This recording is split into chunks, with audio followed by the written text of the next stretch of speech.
Good day everyone. So my name is Joyra Bidaanoy from BSED 2A.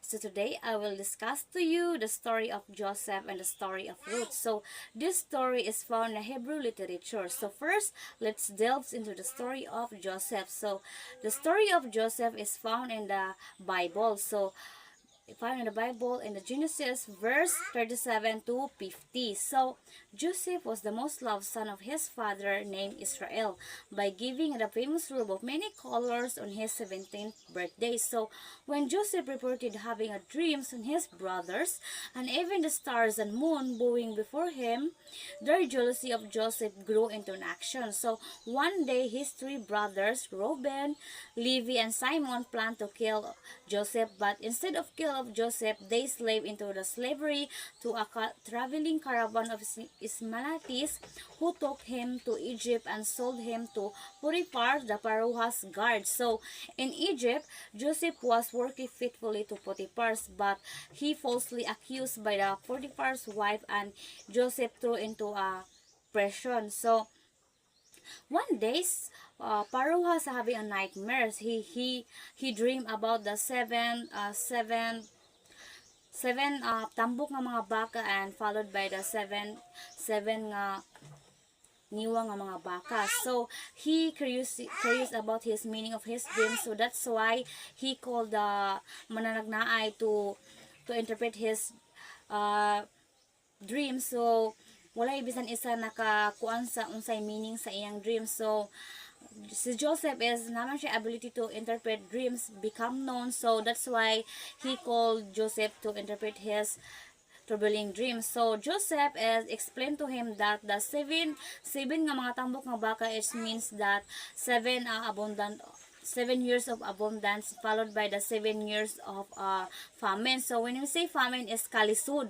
So that's why Joseph was placed in him in a second command. So command to manage the crisis. So the themes of the story of Joseph is explore the themes of forgiveness, faith, and trust in God, and jealousy. So even though nga gibetray na sa iyang kagulingong igsuon si Joseph, he learned to forgive and reconcile to his siblings. So now let's move on to the next.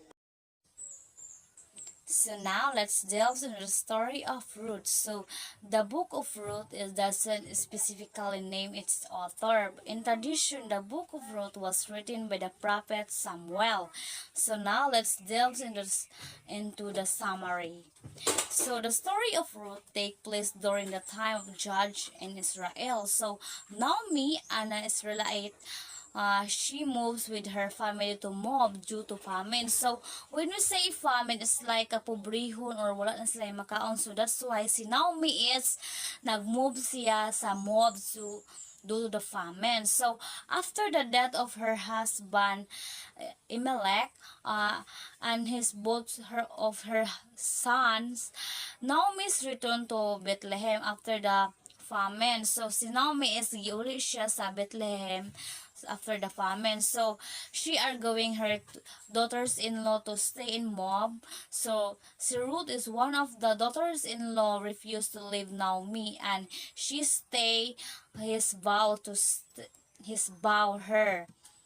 So in Bethlehem, Ruth glanced into the fields of Boaz, a relative of Naomi's late husband.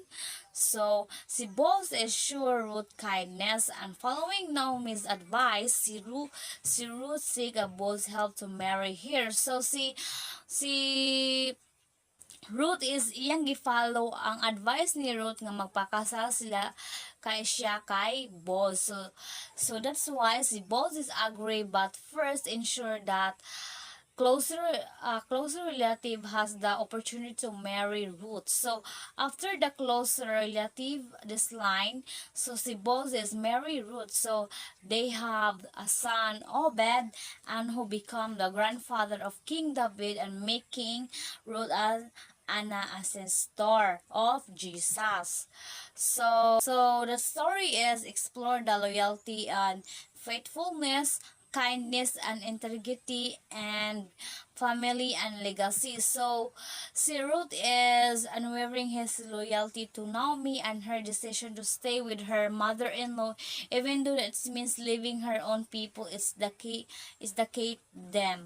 So that's all, and thank you so much for listening. Bye bye. Ni hao, kapong ka.